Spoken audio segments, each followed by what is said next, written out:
Hey there, everybody. Welcome to the Magnetic Marketing Podcast. Today's episode is going to end with something that I actually want to bring up front, and that is that the value of your business is related to the value of your customer. Often we wonder, is there a way to be able to reach a higher quality customer? What does that even look like? How do you even begin that kind of an outreach? Well, today we get to listen to Dan Kennedy and Bill Glaser as they talk about exactly that, how to market to the affluent. And particularly for today, in times of economic concern, this topic should be forefront at your mind.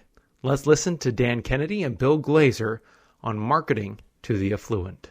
I don't think there's anybody that has had a bigger impact in the field of direct response than Dan Kennedy. The legend of Dan Kennedy should be ignored at your own peril. They're not really lessons, they're kind of laws that you live by. Dan opened my eyes to what small business marketing looks like. Dan teaches strategic direct response that is timeless. His ripple effect touches people who don't even know his name. The world as we know it was changed because Dan Kennedy became obsessed with marketing. Welcome to the Magnetic Marketing Podcast with your host, Dan Kennedy. Hello, this is Bill Glaser, president of Glaser Kennedy Insider Circle. Welcome you to a very special teleseminar with Dan Kennedy, and it's a discussion related to his newest book, The No BS Guide to Marketing to the Affluent. So, Dan, if it's okay with you, let's get going, okay? I'm ready. So, a lot of people probably are thinking, why a book entirely about marketing specifically to the affluent? Well, for the same reason that now, I guess 2 years ago, we started a second special newsletter about that topic. It is possibly the greatest opportunity for business owners and sales professionals and those in private practice, certainly that I've seen in my lifetime. There's a convergence of demographic trends, and demographics are destiny. There's a convergence of demographic trends right now that is really controlling the movement of money in a very new and exciting way. First of all of the liberal politicians and media bemoaning of the disappearance of the traditional American middle class is actually accurate. And in these rare instances where they are accurate, it's nice to give them points for being so. It's accurate. What usually goes unsaid, though, is the way it is dividing. It's not truly disappearing, of course. The middle class is not all suddenly dying in some toxic cloud. They're going somewhere. And one-third of them is slipping down, but two-thirds of them are moving up to a different class, a new class that we might call middle-class millionaires. And that presents us with a great new opportunity. Another sort of classification for them is called the mass affluent, and then there are also affluent and ultra affluent people. For example, you might read about on the Forbes 400. Then you have the boomers who are peaking, and at the peak of discretionary income and wealth. Also beginning to receive, very leading edge of it, the largest wealth transfer in the history of the United States has us boomers' parents depart the planet. And the new psychographic trend of both boomers and seniors of a willingness to spend on themselves in a much greater way than any prior generation. On everything from luxury goods, travel, anti-aging, investment, etc. So this book is really all about these important and timely emerging opportunities. And it's really three books in one. Book one is about who these people are. Who has all the money? Who is all the money moving to literally as we speak? Book two is what are they buying? And book three then gets us to the how-tos, how to find them, how to communicate with them, how to connect with them, how to recraft your business for them, etc. And I think this is the most timely marketing book that I've ever written, because to prosper in generally less prosperous or unprosperous times, the very best thing you can do is move to where the money is, where the least and last affected consumers are, where individuals or B2B buyers tend to make their buying decisions not about price. And so it's very important for people to have a new understanding of how much money there is out there moving, and of the who, what, where, and why. And that's what the book's all about. You know, on a personal note, as you know, Dan, but I'm not sure everybody on this call knows, my former life was being a menswear retailer. And although we were very successful stores, and although we marketed, we had a lot of affluent customers that we sold to, since you began writing the Marketing to Affluent newsletter 2 years ago, which was already after I was out of the retail business, the one regret I had is that I didn't pay more attention exclusively to this category of business, because you're right. I mean, it's clearly the category of where the money's at and where people are much more willing to actually spend. So let's jump into my question number 2 that I've assembled for you here, Dan, which is, throughout the book you talk about transcending boundaries by marketing to the affluent. What do you mean by that? Well, first of all, usually in the context of personal development, personal growth, personal behaviors, I've written about and talked about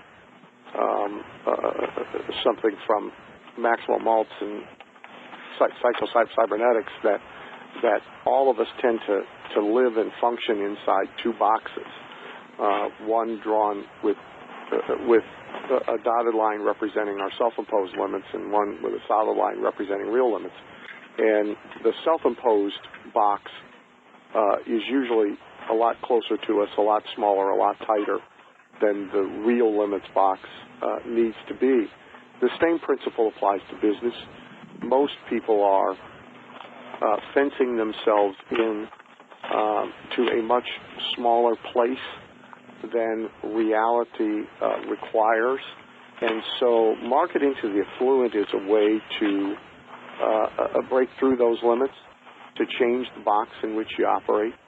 And so, for example, this book deals with price boundaries and how we can break free of price boundaries. And so most people have more in their minds than in reality, but perhaps in the reality of the customers they currently deal with, a set of boundaries about what they can charge, what people will pay, how much profit margin they can put into each product or service, and so forth.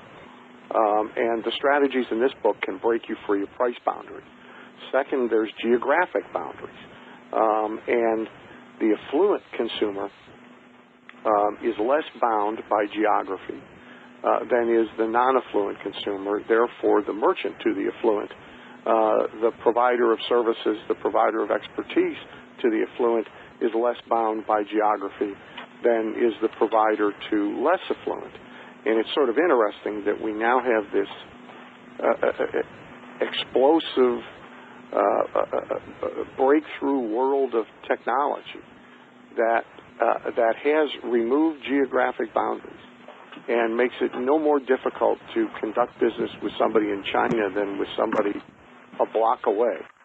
And yet a lot of people still actually operate their businesses, design their marketing, and think as if that all of those technological breakthroughs really didn't exist. They're still doing business as if we were in the 1960s. And so this book is about breaking geographic boundaries. Another type of boundary is what I call customers' emotional boundaries. And so an example of that is, here's a fact, the more affluent, the less they are bound by anxiety or guilt, as well as practical considerations when spending. And so now most affluent people value investing and spending wisely, and they don't want to feel or be looked upon as if they were wasteful or foolish. That's why there's a lot of Cadillac Escalade hybrids being sold, which is a oxymoron with four doors, right? But these buyers, the more affluent they are, the less restricted or controlled they are by negative emotions about spending.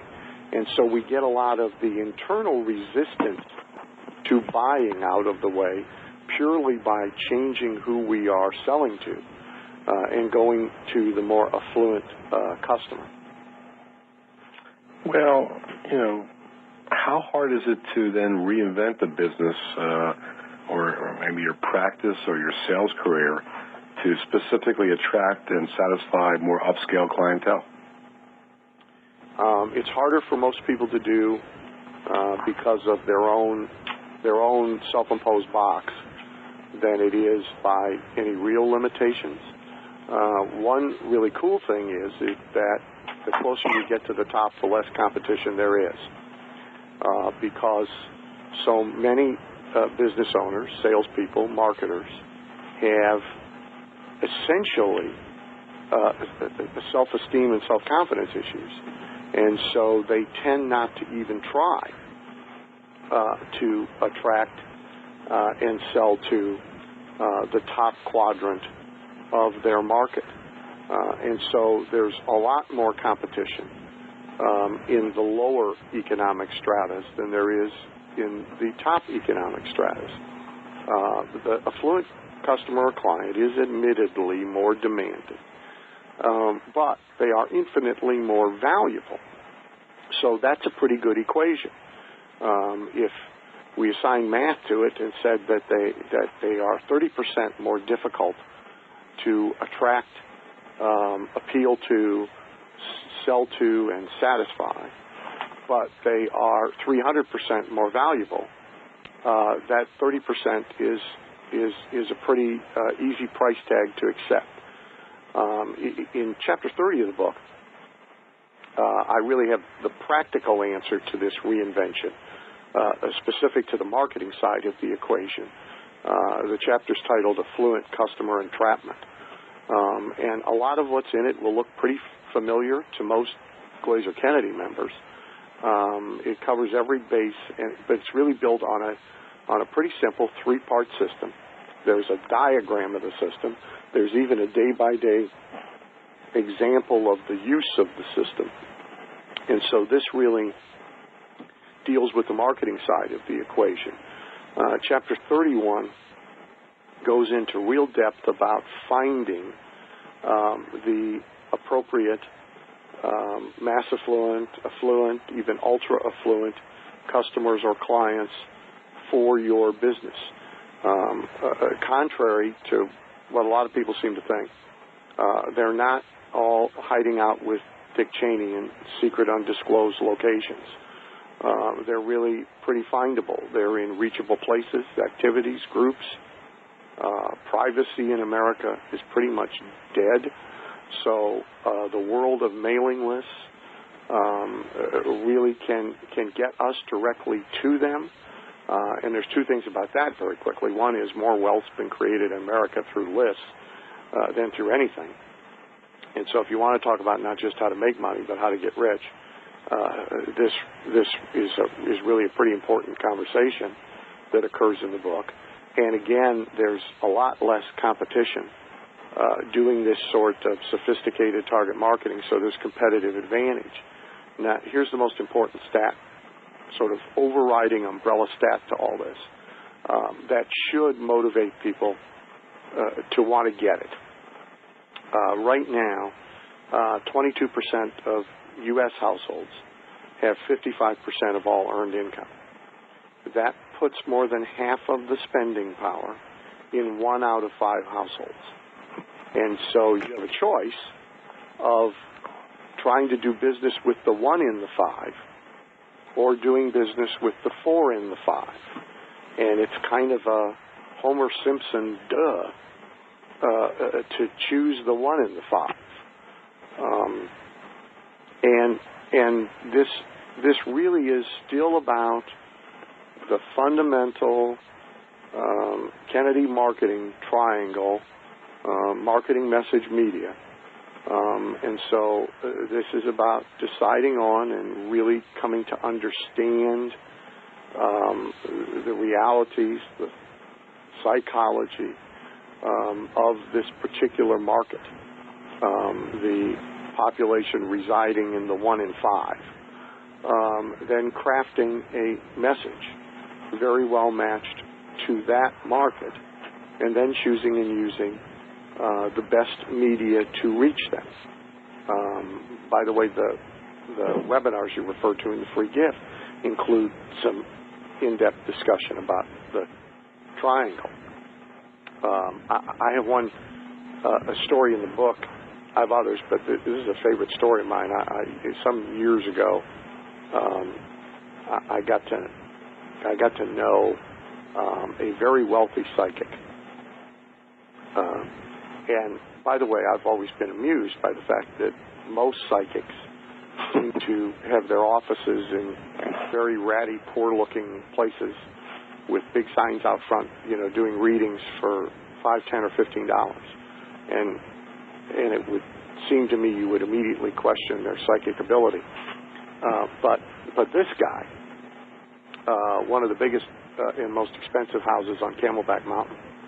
And so he had a real marketing process that involved doing a stage act in small venues for affluent audiences, causing out of that X number of people to come to him for private readings, and out of that Y number of those people to retain him and be private clients and rely on him for some form of business, financial, or investment psychic predictions, and getting paid not just by fees but based upon success. And so the story he told me was about being retained by the very wealthy widow of a oil man who owned oil fields in Texas. And his job was to go out into the oil fields and use his psychic powers to pick the next 10 places that they would drill for oil. And he got a percentage of all of the oil that came from the successful wells. And he said, really, you don't need to be too good of a psychic to walk around an oil field, pick 10 places, and be right once. But you can get really, really rich doing it. And the same thing really is true for marketing and sales professionals and business owners. If you put yourself in the oil field, you don't really need a lot of genius to do well. But most business owners are really trying to do well without ever putting themselves in the oil field. So this whole reinvention of the business as marketing is about putting yourself in the oil field. To quickly plug the book that immediately preceded this, No BS Ruthless Management of People and Profits, it really links because it is about how to make sure that the reinvention of your business works on the fulfillment side, the satisfaction of the client side, because these affluent customers, as I said, are more demanding, but they are infinitely more valuable. So, you talk about the fact that they're more demanding. So exactly how different are the rich or affluent customers from other customers? Well, generalizations are, of course, always dangerous.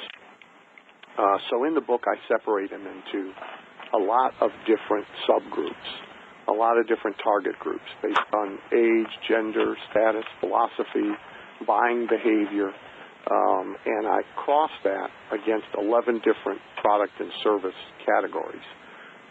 So as an aside, the problem we always wrestle with but my business is different.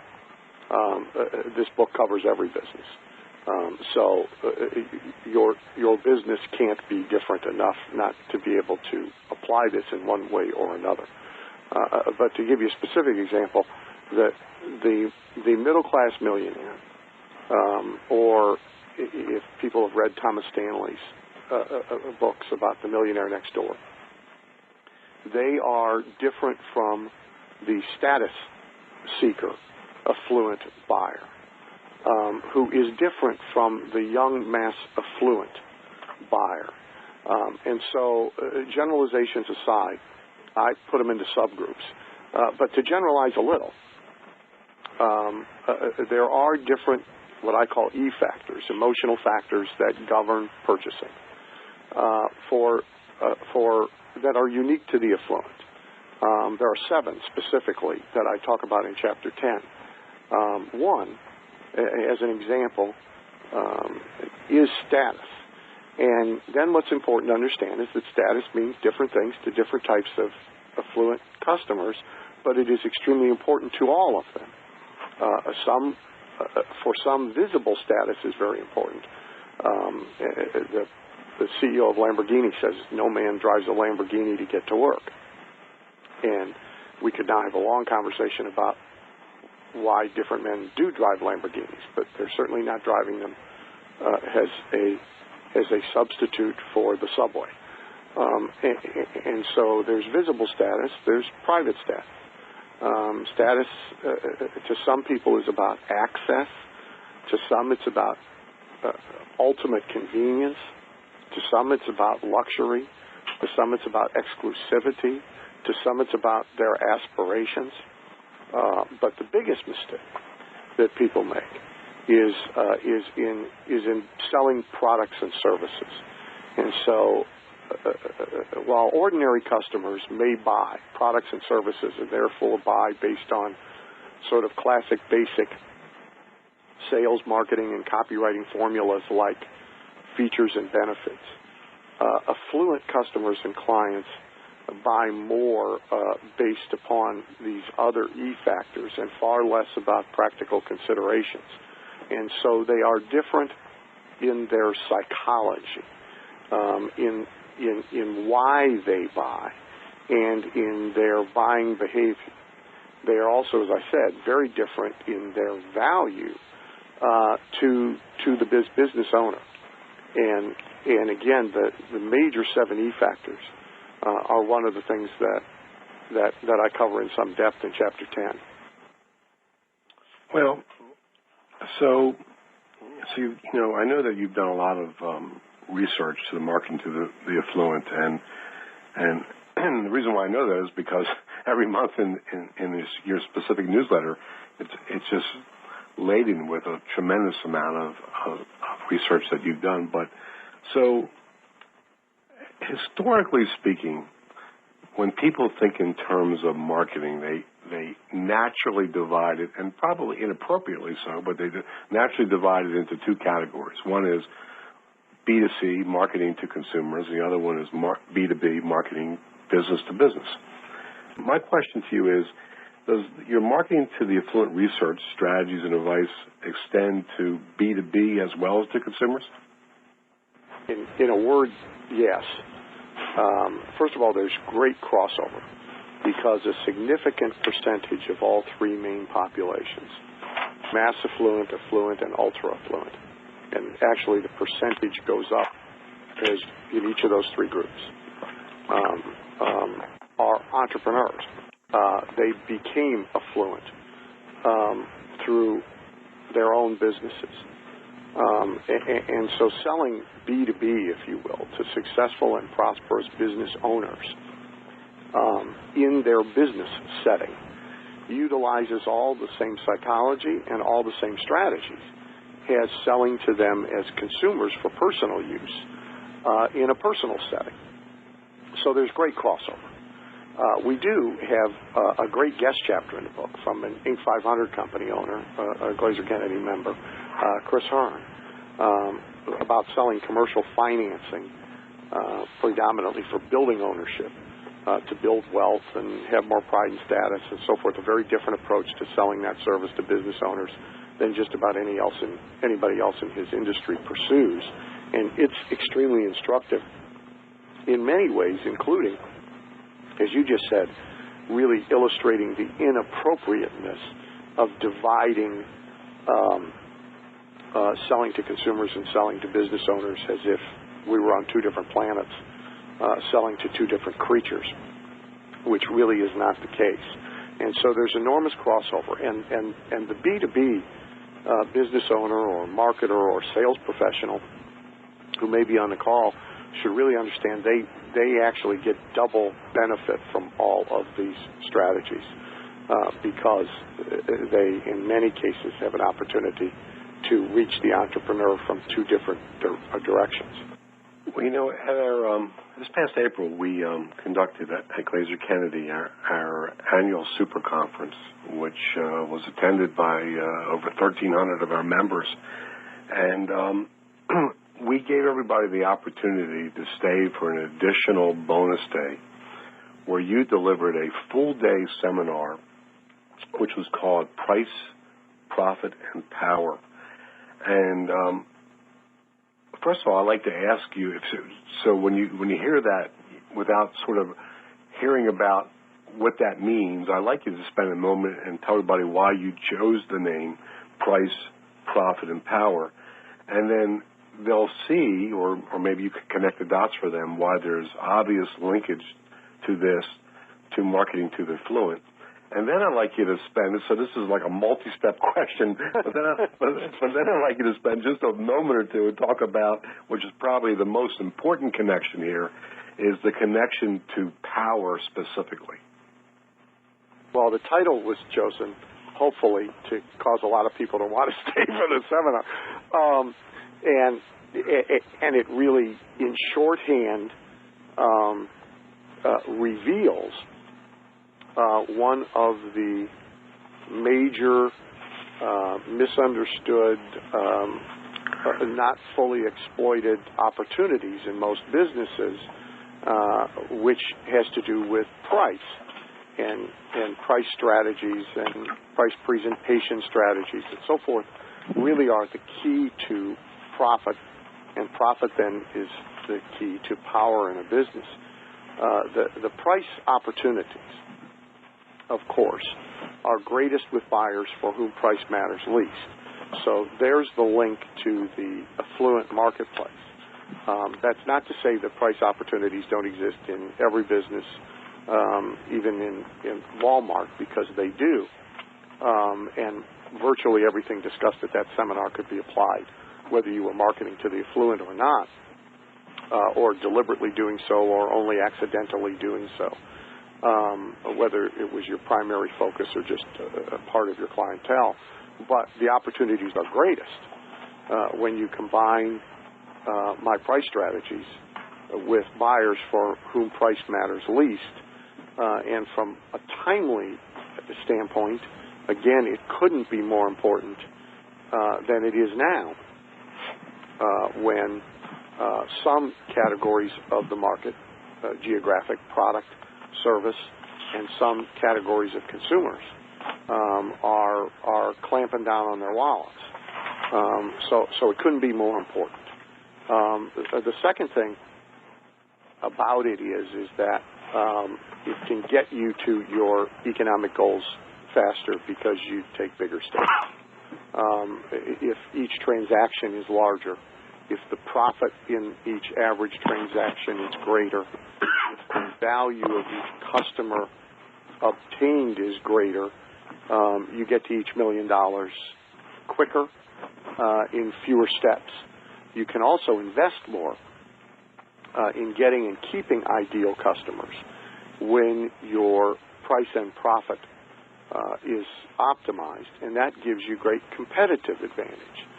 The real power equation here is the power to withstand challenging economic times or economic troubles affecting the masses, and to prosper greatly in good times. And the last thing that I would say about all of it is that it really gets us to the issue of income versus wealth. And I often say that most business people err greatly in getting up every morning and thinking entirely about income all day long, and not thinking about equity, the development of value in their business. And so most people fail to consider this in their acquisition of customers. Their entire attitude about it and their approach to business is one customer's as good as another. I'm happy to get any customers I can get. You will often have them verbalize things like, I'll take whatever I can get. But the value of the individual customers adds up to the value of the business. And so if you want a more valuable business, then you will pay a lot of attention to the value of each customer that you are making a point of acquiring. And when you put it all together, the power answer is that this approach that is all sort of based on successfully marketing to the affluent gives you a stronger, more valuable, more secure, more sustainable business. Thank you for listening to the Magnetic Marketing Podcast with Dan Kennedy. If you love hearing in on these lost Dan Kennedy talks and speeches and calls, then please let someone else know about this podcast. That's how you can help it to grow. And the more it grows, the more free Dan Kennedy we can bring to you. Also, Dan would love to give you the most incredible free gift ever, designed to help you make maximum money in minimum time. Now, this free gift comes with almost $20,000 in pure money-making information for free, just for saying maybe. You can get this gift from Dan right now at nobsletter.com. Not only will you get the $20,000 gift, you're also going to get a subscription to 2 marketing newsletters that will be hand-delivered by the mailman to your mailbox each and every month. One from Dan Kennedy and one from me, Russell Brunson. To get this gift and your subscription, go to nobsletter.com right now.